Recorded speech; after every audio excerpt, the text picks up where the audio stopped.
if I was going to do it without any other consultation, if somebody said, how would you set it up? I would set up a business plan, an organizational plan, which we're missing, mind you, but I would have a business plan, one business plan for the organization with the organizational objectives. I would have policy, and then I would have an asset management strategy. And then I would have asset management plans, but I would also have a summary asset management plan, if that sort of makes sense. So to me, in my head, you would need an asset management plan for every class, and that is for the asset operators and maintainers.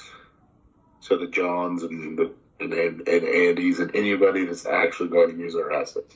Right. But then I'd want to roll that up into a summary asset management plan, and maybe there's a better name for it. But one plan that's got all the finances in it, all the high risks. So if it's an operational risk, you don't worry about it. That can sit in the asset management plan. But a document basically for the CEO and the CFO, well, the executive team, in terms of a summary asset management plan, is for the executive team, where they want all that high-level detail. And if they want to reference, where that information came from, that comes from more detail below in the individual plans. But a summary plan for the executives, and then for the managers, you'd have an asset management plan for every class. Mm-hmm. So to me, you'd have, and then to satisfy ISO 55000, like if you're going to do an audit against it, you would have a Samp, but the elements of the Samp would be sitting in your strategy and your summary asset management plan, or summary asset management plan. Mm-hmm. Just because I like to keep the strategy separate to the plans. Yeah. Also, the way I would like to do the asset management plans is probably 5 years is a reasonable term, but a 5-year, and it's a rolling plan updated every year. Mm. So when you did auditing, I'm sure you came across asset management plans that they developed, sat on the shelf, and nobody ever did anything with. Mm. I don't want that. I also would like, to me, asset management plans is one of the things where less is more. So a shorter, useful document, to me, is much better for so many reasons. Because if we have, I don't even know how many asset classes we have, but say we got 5 asset classes, and we produce 20-page document for every asset class. That's 100 pages of information. Nobody will ever read it. Yeah. Nobody will ever read it. So less is more. And this is where I think IPWA falls over a bit, is it's built by engineers, and they lose themselves in the data to see how many really interesting engineering tools can you get. You know what I mean? Mm-hmm. So you spend so much time doing interesting engineering that you lose focus on why we were doing it in the first place.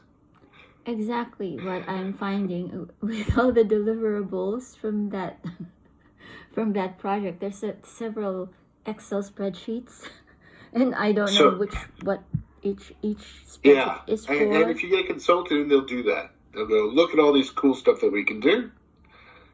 We're going to take your data and manipulate it in all these different ways. But to me, that actually gets away from like the foundation of ISO 55000. So I don't think I've taken you my spiel on this bit yet, but I'll take you through it now, and I'll probably do it again when AJ's here. But asset management in general, one way I like, because people often ask you, what's asset management?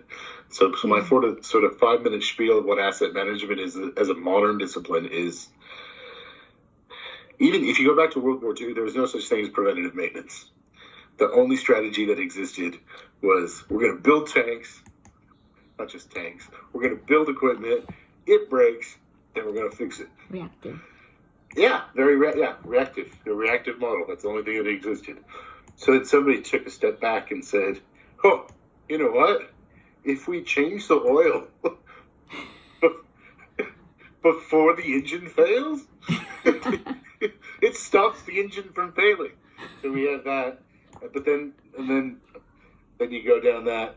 Well, because it's a tree, right? So it branches out into so engineering was born, where you got preventative maintenance, and not only do you have preventative, you have predictive maintenance, and you're monitoring and doing all those wonderful things, which is great. And then somebody took a step back and said, "Oh, it's actually not just one asset." So you're right. What are you Oh, yeah. So it's not just one asset. So optimizing a single asset doesn't necessarily optimize the entire portfolio of assets. So somebody took that step back and said, yes, we have to manage the entire fleet. So if it's a mobile plant, we have to manage the entire fleet of assets. And part of the decision is when do capital replacements come and what's the best way to manage all that. And then the discipline, so that's probably, 1980s and maybe in the early 90s. And then somebody goes, whoa, let's take one more step back. It's a big one, but it's really, what we're doing, it's not about assets at all. It's all about service delivery. Unless you're manufacturing, then it's either about service delivery or manufacturing. So the assets are actually not the area of focus. It's the delivering the service or the manufacturing bit. And it's just circumstantial that we need assets to deliver those things. Mm-hmm. So even the term asset management, I feel, is an artifact of legacy. And a better term would be, and probably, if it emerged from the beginning, service delivery management is a much better term. So, and if it wasn't just bucking everybody and really going crazy, what we're really making, we're not doing asset management plans. We're really making